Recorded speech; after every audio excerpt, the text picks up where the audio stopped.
Good evening, folks. This is Jana Spiritusanto with Reconstructing Philosophy and Spirituality using the Trivium and Natural Law.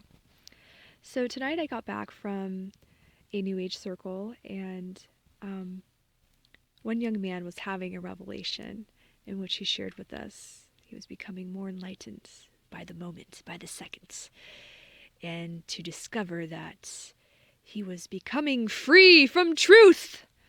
Ooh, says the crowd. But I didn't respond that way.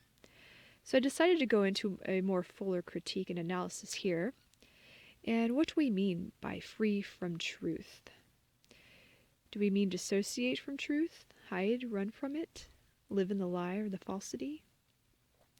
Now, the sophist, and be sure to look that word up if you don't know what it means, might object by saying, there is no such thing as truth and falsity. All knowledge is rubbish, blah, blah, blah. I know nothing, no. But in the truth and falsity, that's a nonsensical statement, because if it's true that there's no such thing as truth and falsity, then you're denying that there's truth, so it doesn't make sense. And if it's false that there's no such thing as truth and falsity, that is also a contradiction, because there's no such thing as false. And yet if it's false, then it does mean that there is such a thing as truth and falsity. So anyways, Aristotle goes into these objections at length in his book Metaphysics, which I highly recommend, especially if you're new to the Trivium. And he compares individuals that think this way to that of a plant. So go figure.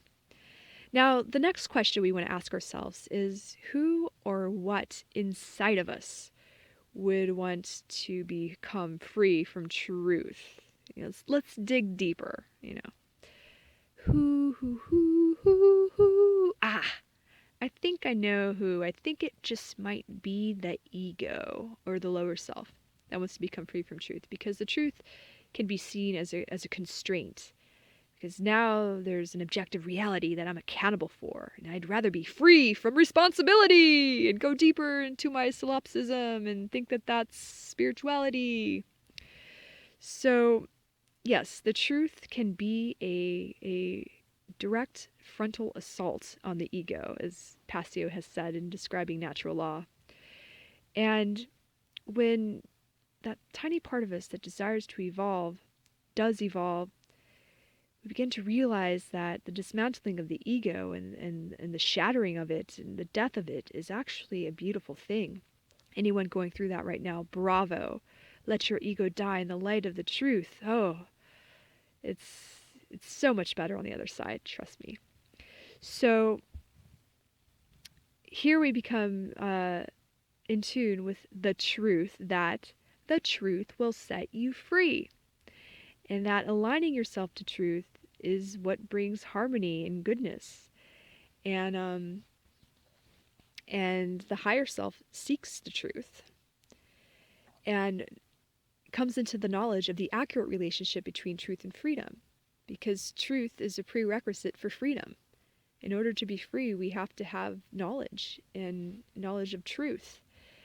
And, especially the truth of morality and right and wrong. For if we're doing the wrong actions, we will be enslaved if we don't know the truth of our actions, of whether they're doing harm in the world or not. So we can't have freedom without truth. And just looking at this at a practical level, if you're living in delusion or falsity and your actions are coming from that falsity, there's going to be a discrepancy between that and reality. And it's not going to bring anything good. It's going to bring suffering and pain. Just try it. Just imagine a fantasy world in your head and then go and pretend that that's reality and see what happens. So this is really just common sense here. Now, the reason why this small statement is kind of such a big deal is because it really represents, reality as a whole in society, in that we're dissociated from reality. And, the law of correspondence, as below, so above. And so we have global tyranny here, and it's getting stronger every day because people don't want to face the truth of it.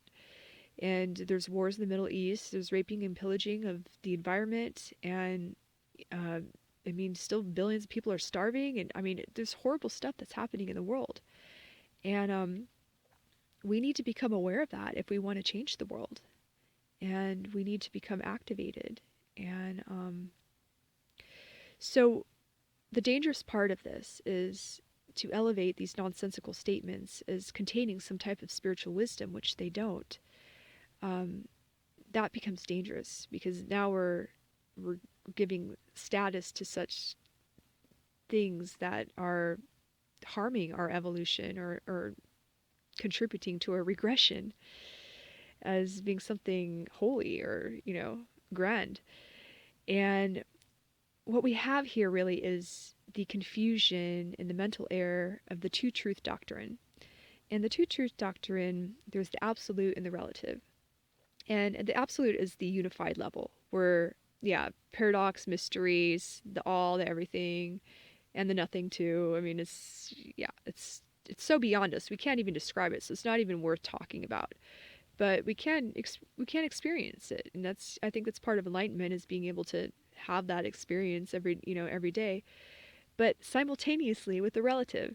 And with the relative, we have the laws of existence, including polarity and cause and effect.